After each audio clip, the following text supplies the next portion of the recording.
Shout out to Thinking Basketball. He did a video 3 days ago on the Clippers, essentially, when super teams don't work. I want to see how he analyzes the Clippers. The Clippers are a super team. Kawhi Leonard, 5 All-NBA appearances. Paul George, 6-time All-NBA. James Harden, 7 All-NBA selections. They can all handle the ball and shoot.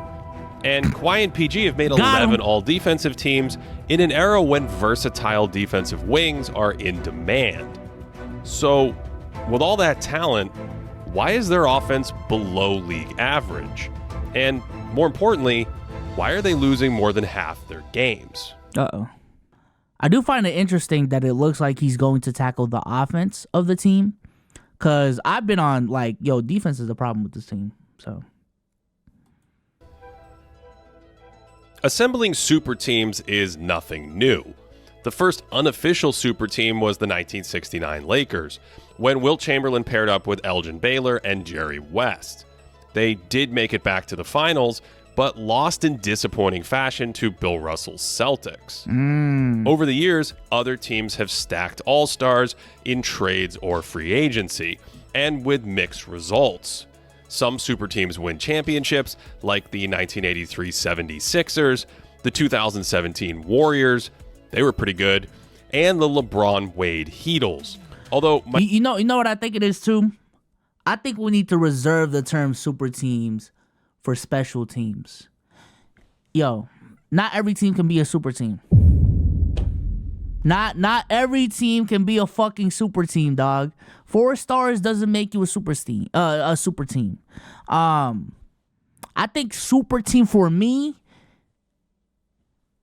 it's a feeling. You know what I'm saying? Like it's a when this team forms, who the fuck is gonna beat that team?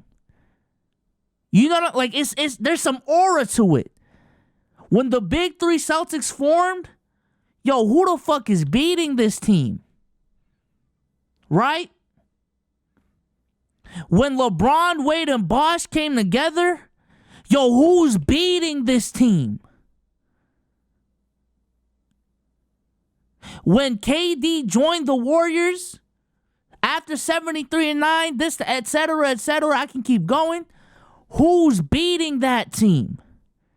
Ever since then, the second time I felt that, low-key, and when they don't have the amount of stars, it's not 3 or more, but when LeBron and AD got together, when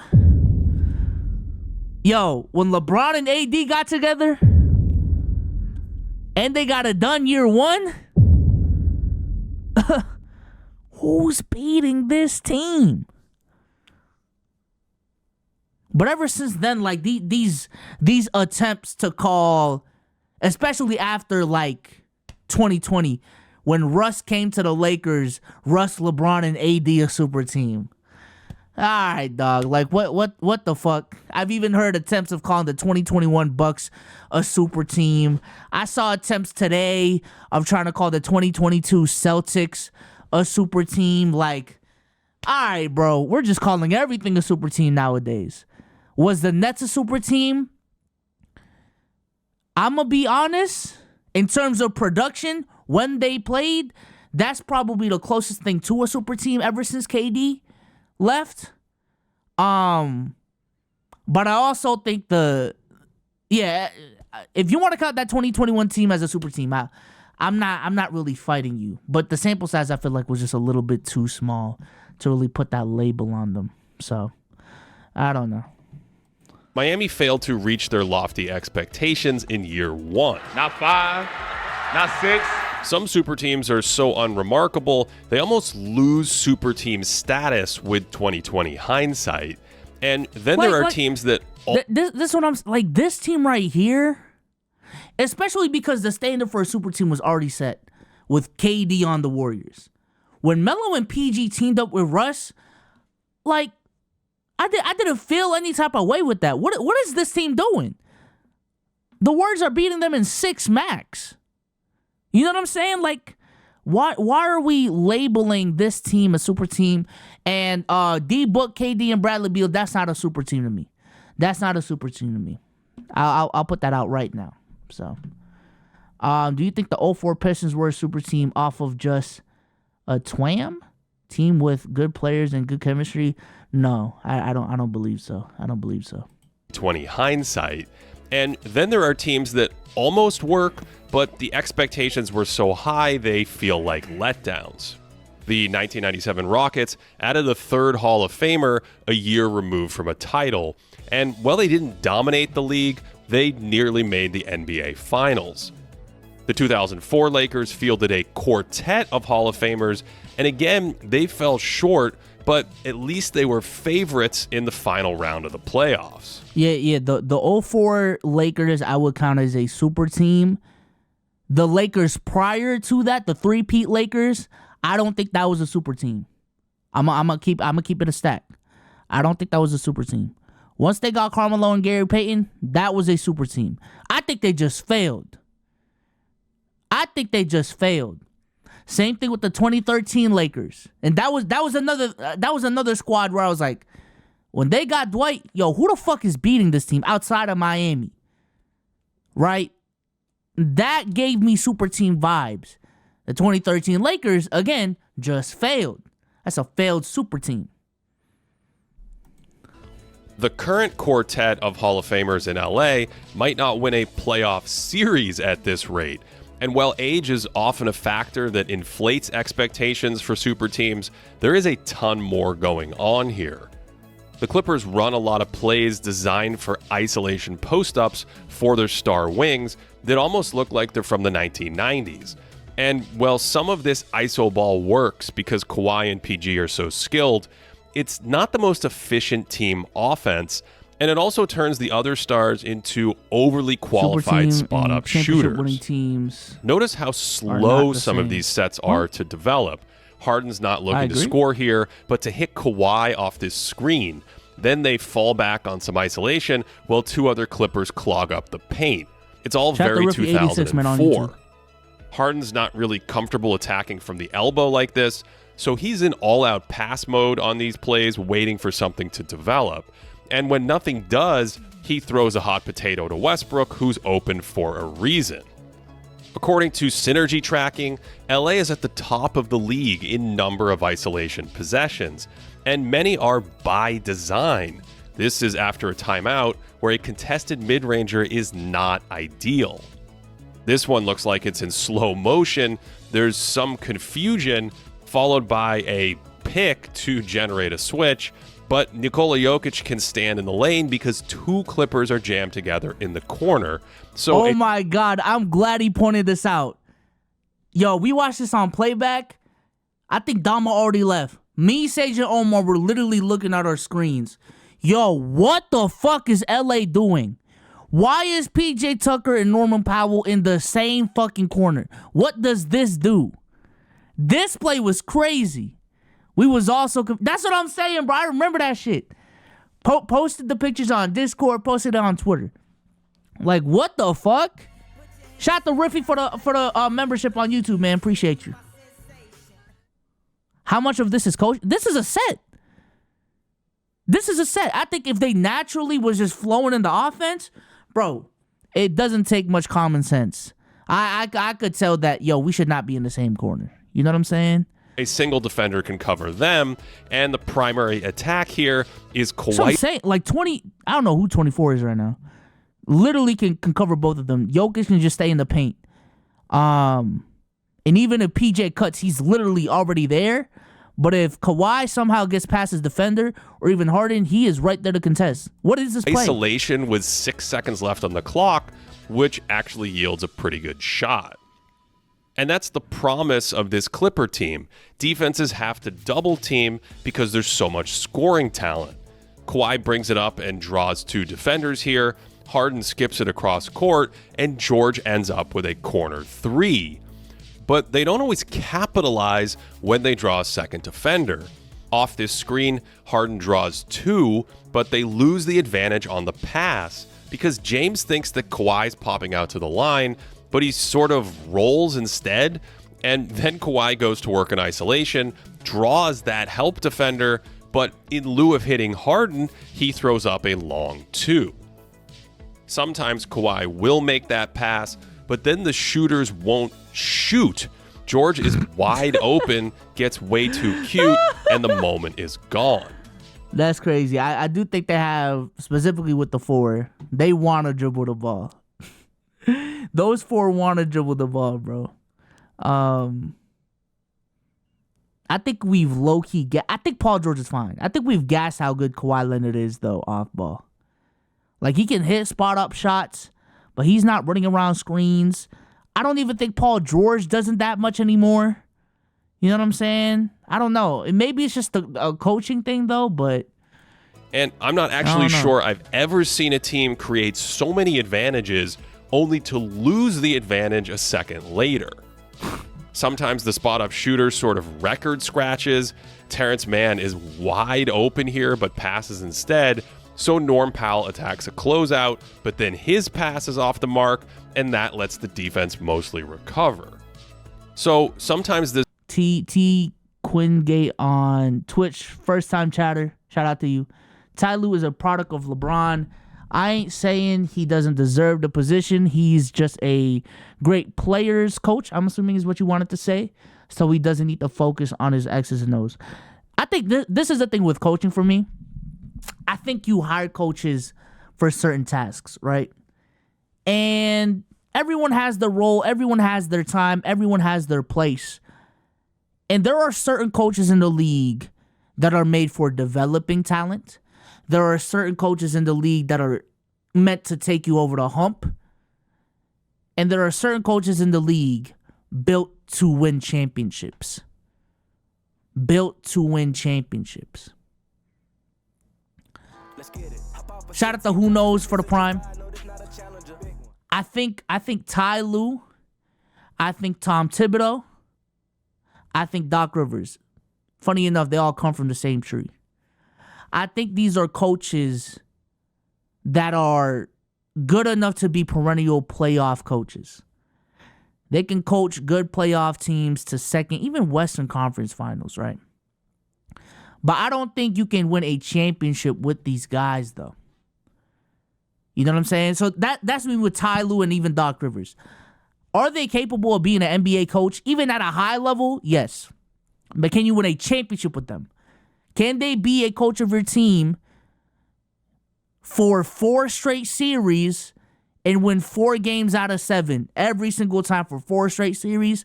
I don't think so. And I think, to me, that's a differentiating factor. Shout out to Galaxy fam for the first time chat. I think they was fine without Harden. And shout out to Who Knows 134 Kamusta. BSOLZ was good, man. Shout out to you. I don't know if you're from the Philippines. Shout out to Vast Loss for the first time chat. Hey, first time chatters on Twitch, man.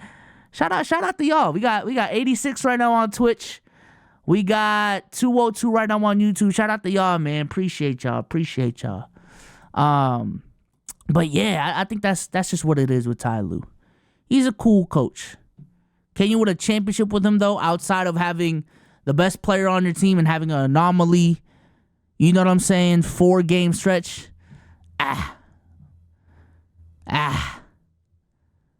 Who are some examples of championship coaches? Steve Kerr.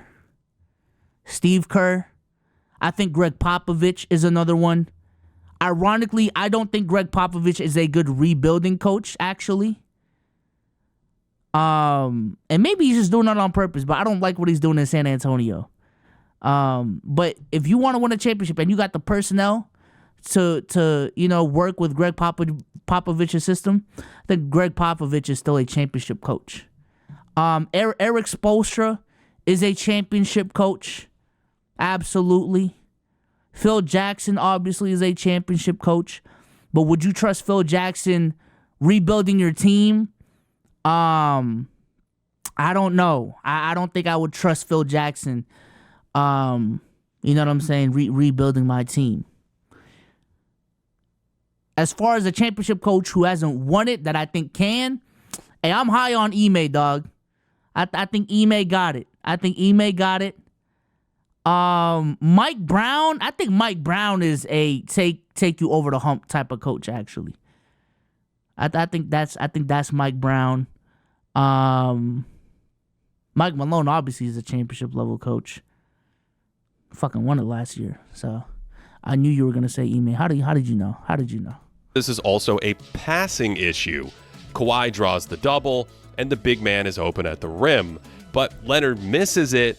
The skip pass is open, but it resets back to Harden, who's floated 35 feet out for some reason. And when it gets to George, the advantage is gone. And at least he can attack a bunch of space and hit pay dirt late in the clock.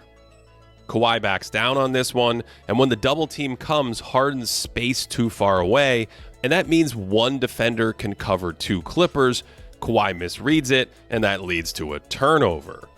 A few minutes later, it's the same setup. Harden's in better position this time, but Kawhi's worried about that pass now, needs to dribble to find an outlet, and that leads to a wide open PG, but he doesn't shoot for some reason. Why? And then man isn't even in position to. Oh my God, I remember this game. You know what's crazy about this game, y'all? Now it's pissing me even more. I bet on PG's 3-point attempts, dog. I think he had like 5 this game. And, oh, God. Shoot on the catch. So the advantage goes away, and Harden ends up with a difficult shot. Man has had his issues in these situations, capitalizing on his teammates' attention, deciding whether to shoot or drive. Although Harden has probably killed more advantages than anyone. Man attacks the closeout, and then instead of shooting, Harden lets Jabari Smith close all the way back to him so the defense can completely reset while he plays footsie in the corner. Bro, what this is time that? It's George working in space, so the defense sends a second defender to help, and Harden isn't even thinking of shooting and lets the Spurs recover again before moving. Harden has to stop, bro. Harden has to stop. And these are things, and shout out to Think of Basketball for pointing them out. I am going to keep track of this for whenever I watch Clipper games from now on. How much is Harden open and he's just passing up shots just because he wants to dribble the fucking basketball? I want to keep up with that, dog, because this is getting out of hand, dog. I've literally seen in this video 10 plays where Harden is wide the fuck open, and he just doesn't want to take the shot because he wants to create off the dribble. What is going on, bro? Thinking of shooting and lets the Spurs recover again before moving into the pick and roll game.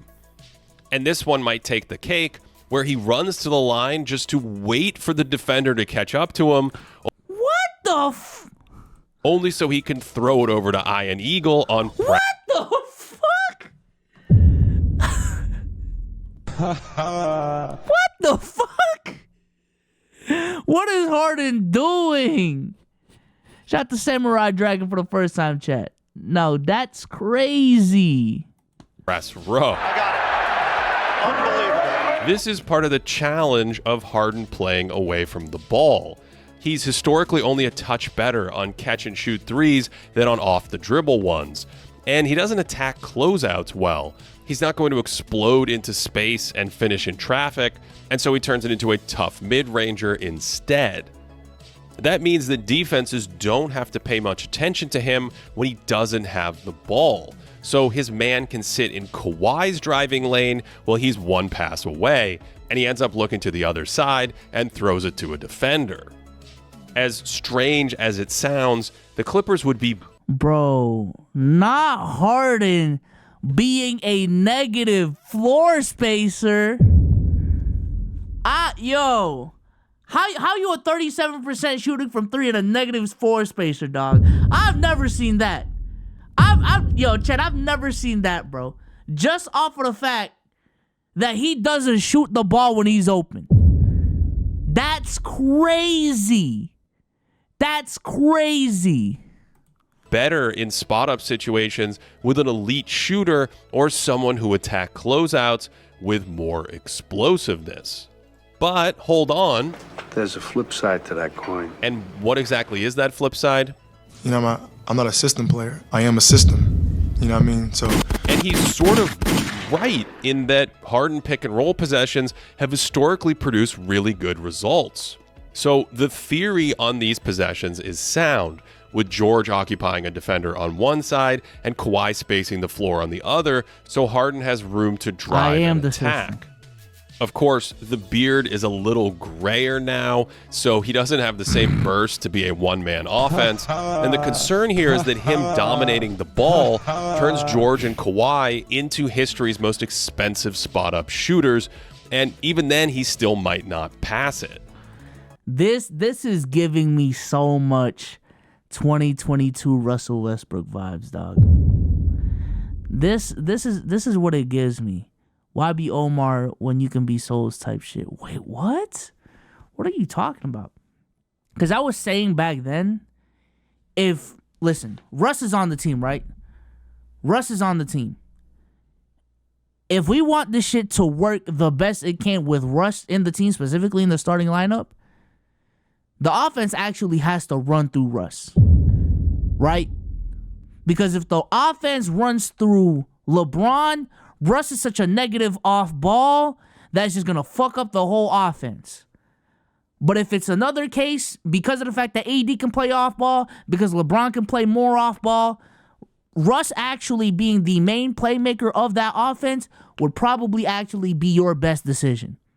Is it the best decision in terms of, we're running our offense through our third best player? We're running our offense through our third highest paid player? No. But in terms of what is going to make the ship sail as smooth as possible, this is what we got to do. And what I'm saying with the Clippers is the exact same thing. The exact same thing. At this point in time, should you be running the offense through James Harden? No. Should it be ran through James Harden when Paul George and Kawhi Leonard are on your team? No. But if you don't, these are the weaknesses that you have to deal with because James Harden is so bad off ball. James Harden is so bad off ball that despite being a 38%, 37% shooter from three, he is actually causing spacing issues because he won't fucking shoot. He's causing spacing issues because he won't move off ball. But Kawhi can do that. But Paul George can do that better. So I think for the Clippers, the offense needs to run through James Harden.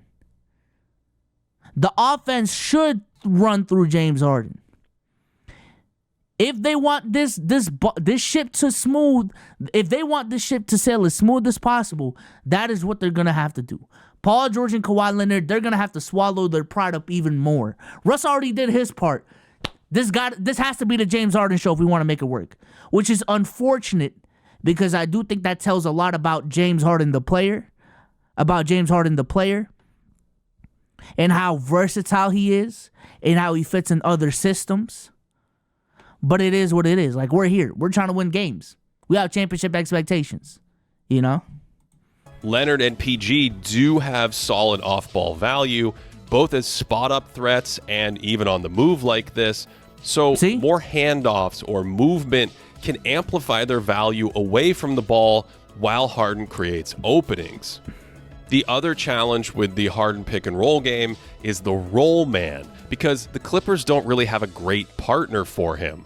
Ivica Zubac isn't an elite lob threat, and this might be rust, but Harden missed. And I'm not going to lie, he's probably right. He can't play in a system. He is a system. Might as well. Hey, we might as well just accept that fact, right? Type shit. Him here instead of his eyes lighting up. And more importantly, they struggle when teams send two defenders to the ball handler and the bigs have to pass on the move. Zubac in particular is overtaxed as a playmaker. Can you go full screen? I want to, but for some reason my internet is lagging. I don't know if it's because I'm multi-streaming. Maybe it's, I don't know what the fuck going on. Maybe I just need to reset my computer, but I don't want to reset my computer. But we'll just stick to this for now. These short roll situations. I could do because this, that's not really his strength. Here he catches this and looks to pass, but there's no one in front of him on the roll. Even with all that, Harden pick and rolls that lead to 4-on-3s are still pretty good offense.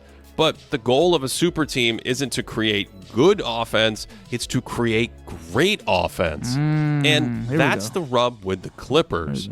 As currently constructed, it's hard to see the pieces all adding up without trade-offs. I mean, they could use Westbrook as a screener, and he's quite dangerous on the short roll, but then they would have two non-shooters on the court, so the spacing falls apart with either Zubats or Russ off the ball, and then sometimes Westbrook is overzealous, wanting to isolate himself. If they play small with Westbrook, then there's no big man to help protect the paint on penetration. And, of course, Harden himself presents defensive problems. The Nuggets hunted him over and over down the stretch in their recent game, and nothing epitomizes a defensive vulnerability like Reggie Jackson and DeAndre Jordan. So as a life hack, if you're eligible for a business fiber, much faster, more stable connection, my dad got approved for it in our house. It is way better. Do you have Spectrum? Because I have Spectrum where I'm at. I'm about to move in a couple months too, so I'll try to see if I can get it. Xfinity, I'll check, because I'm not gonna lie, my download speed is actually solid as fuck. I think my download speed is like at 1,000, but my upload speed maxes out at 35. It maxes out at 35. Moving again, yes, I'm moving again, man. This time to a house though. This time I'm trying to get a house. I'm trying to get a house this time. You Northerners stay moving. I don't want to move. Everyone keeps telling me I should move. I don't want to move. Breaking the defense in a game that Denver won without its three best players. I actually think the Clippers will improve as they play together more and find offensive tactics that create and maintain more advantages. But this isn't a young team.